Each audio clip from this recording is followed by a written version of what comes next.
एएमएफटी fund से library का सरपंच साहब का, तो इसने इसके आगे जो फर्नीचर का ये सारा काम भी इन्होंने संपन्न करा है। और ग्रामीणों का भी धन्यवाद करना चाहूंगा कि 1 अगस्त को इसकी शुरुआत हुई है, उसी दिन बच्चे बहुत बढ़िया संख्या में आए। मेरे पास एक छोटा सा सुझाव आया था कि इसकी फीस आपने ज्यादा रख दी, 400 रुपए। तो मैं आयोजक साथियों से, जो कमेटी के साथियों से निवेदन करना चाहूंगा, जो जो आपके पास आर्थिक सहायता गांव के लोगों की आए, जैसे रमेश जी कह रहे थे, बलवान जी कह रहे थे, जो जो मदद लोगों की आएगी, क्यों इसकी फीस को कम करेंगे। मैं तो समझता हूँ मलखेड़ा ऐसा गांव है जो एक एमएलए बना सकता है, तो इस लाइब्रेरी को चलाने में काम मुश्किल है। ये लाइब्रेरी भी चला देंगे। और फीस, आप तो कह रहे हो फीस नहीं लेंगे, 2 शिफ्ट में लाइब्रेरी चलेगी और फीस भी नहीं बचेगी। जो गरीब बच्चे पेपर देने के लिए बाहर नहीं जाते, उनको ये लाइब्रेरी वजीफा देगी। हम ऐसी परिस्थिति में इसकी मदद करेंगे। मेरी 35,000 रुपए पेंशन है, पर मैंने मेरी पेंशन से एक एसी दी। इसी तरीके से सारे लोगों ने मदद करी, आगे भी करेंगे। सारे दानदाता साथी जो इसका ढांचा खड़ा ही नहीं हुआ था, उससे पहले मदद करी। इसका मतलब शिक्षा को लेकर के हमारे गांव की जागरूकता। और मैं तो कहता हूं, सोशल मीडिया के माध्यम से जो लोग मुझे सुन रहे हैं, सबको इस मामले में गंभीरता से काम करना चाहिए। शिक्षा वो शेरनी का दूध है, जो पिएगा वो दाढ़ेगा।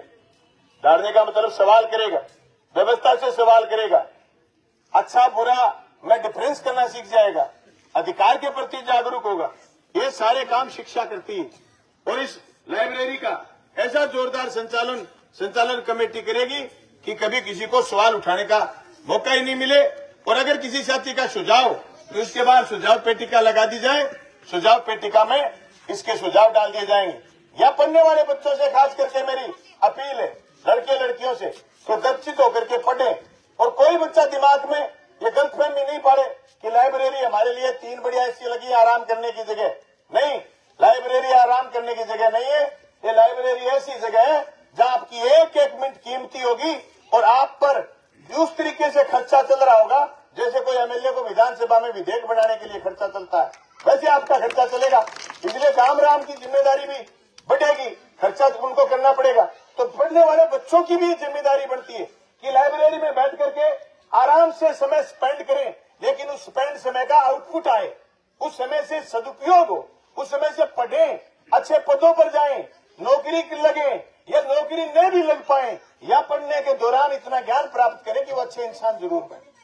दोस्तों, आज नौकरी की हम बात करें तो हो सकता है वैकेंसीज कम आ रही। रीट की भर्ती में जब 55-60 हजार 1 लाख तक के पद आते थे, वह सिर्फ 5,000 पद आए। तो हम इतनी बड़ी सखी तो नहीं बगाड़ पाए कि हमारे गांव की इस लाइब्रेरी से इतने सैकड़ों, इतने दर्जन बच्चे लग गए। लेकिन जो बच्चे इसमें बैठ करके पढ़े, वो कम से कम इतने एलिजिबल जरूर बने कि वो बच्चे हमारे अच्छे हैं, पढ़ाई में अच्छे हैं, अपने काम के प्रति वफादार हैं, अपनी पढ़ाई के प्रति वफादार हैं। अगर बच्चे पढ़ जाएंगे तो आगे बढ़ जाएंगे। सबसे बड़ी अगर सेवा किसी की है तो मैं समझता हूं किसी को लाख रुपए दान कर दो, 2 लाख रुपए दे दो, 5 लाख रुपए दे दो, कुछ नहीं। शिक्षा का दान जिसको मिल गया, जो आदमी शिक्षा ग्रहण कर गया, जिसको बढ़िया अनुकूल परिस्थिति ग्रहण मिल गई, वो आदमी की सबसे बड़ी मदद है। आज मलखेड़ा में ये मदद शुरू हुई है, जो हमने पहले कई गांव में देखी और उस शुरुआत को हमने अमली जामा पहनाने का काम करा। आज मलखेड़ा गांव में भी ये अमली जामा पहनाया गया है। हमारे गांव के बच्चे उच्च पदों तक जाएं, ऐसी हम उम्मीद करते हैं। और मैं समझता हूं हमारे गांव के बच्चे हमें निराश नहीं करेंगे, हमें उच्च पदों पर जाकर के दिखाएंगे कि देखो शहीद आजम भगत सिंह के नाम से जो आपने लाइब्रेरी बनाई, इस लाइब्रेरी में पढ़ करके बच्चों ने नाम रोशन करा। आज देश और दुनिया को जानने की जरूरत है। आने वाले वक्त में एआई का जमाना आ रहा। एआई का मतलब इतनी स्मार्ट इंटेलिजेंस, इतनी जोरदार चीजें कि आप मुंह से बोलोगे उससे पहले तपाक से हर चीज का उत्तर आएगा। उस एआई के जमाने में बच्चों का स्मार्ट होना बहुत जरूरी है। उस स्मार्ट के लिए बच्चों का ज्ञान होना बहुत जरूरी है। ज्ञान अर्जित करने के लिए किताबें पढ़नी पड़ेगी।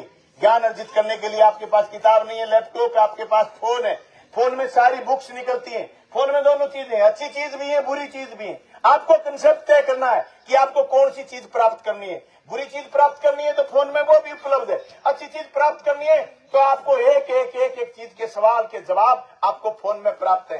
तेजी से दुनिया में एआई का बोलबाला बढ़ता जा रहा है। ऐसी परिस्थिति में हमारे बच्चे भी इतने स्मार्ट हो कि हम दुनिया को जाने, दुनिया को समझें और हमारे बच्चे ये जानने का प्रयास करें कि आने वाले 50 साल के बाद, 100 साल के बाद, 200 साल के बाद दुनिया कैसी होगी, 1000 साल पहले दुनिया कैसी थी, 5000 साल पहले दुनिया कैसी थी। ये चीज भी बैठ करके लाइब्रेरी में पढ़ें, क्योंकि जीके का जब सवाल आ जाता है तो पता नहीं अगला डायनासोर से लेकर के आज के मानव तक की कितनी बातें पूछ सकता है। वो ज्ञान तब अर्जित कर पाओगे जब बैठ करके समय दोगे, बैठ करके पढ़ोगे। करत अभ्यास जड़मती और सुजान, इसका मतलब ये अभ्यास करने से मूर्ख आदमी बुद्धिमान हो सकता है। वो पढ़ने से हो सकता है, काम करने से हो सकता है, प्रयास करने से हो सकता है। एक पेज के बाद, एक सफे के बाद दूसरा सफा, एक लाइन कंटेंट आपको मिलता जाएगा, आप पढ़ते जाएंगे। ऐसी उम्मीद करते हैं कि फिर मलखेड़ा गांव का नाम आप रोशन करता जाए।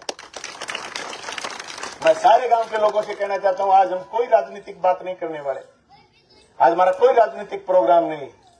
हमारा ये प्रोग्राम है कि हमारे बच्चे इस लाइब्रेरी में इतने पढ़े कि रात के 12, 1, 2 बजे तक भी इसका शेड्यूल चले, इस लाइब्रेरी का शेड्यूल चले। इस लाइब्रेरी में इतने बच्चे हो, और मैं तो कहता हूं बच्चे नहीं, या 2 घंटे बुढ़ों के लिए भी रखो। अरे उनको भी ज्ञान की जरूरत है। ऐसे ऐसे अनाड़ी आदमी बैठे हैं दुनिया में जो बड़े बच्चों को गलत राह में मोड़ देते हैं। उनको भी पढ़ने की जरूरत है, दुनिया को जानने की जरूरत है। मैं तमाम लोगों का, आज आए हुए अतिथियों का, और सबसे ज्यादा रमेश भाई का मैं धन्यवाद करना चाहता हूं। ये आए, एक दिन मेरे को फोन करा कि हम गांव से 10-20 लोग आ रहे हैं। किस बात के लिए? कि लाइब्रेरी की कोई बात करनी है। मैं आके देखा, मैं इनसे बाद में पूछा, मैं आके देखा तो मुंसरी के 100-150 लोग आए हुए थे। मैंने कहा बोलो भाई क्या बात है साथियों, बताओ। बोले लाइब्रेरी के रुपए चाहिए। कितने? 10 लाख। बुढ़िया बोला ना 10 लाख काम कौन चल है, 15 लाख। फिर एक रमेश जी गल आया, आगे बताया सादी सी थी, क्या पहले 10 मांगा, 15 मांगा। रमेश जी बोला 15 काम हो जाए, 20 लाख रुपया लिख दिया। मैं महसूस करूं कि बा हमारा ऐसा जोरदार शपथ हो, ऐसे जोरदार दस्तखत थे जिसे लाइब्रेरी बनी, एक नहीं अनेक गांवों में बनी।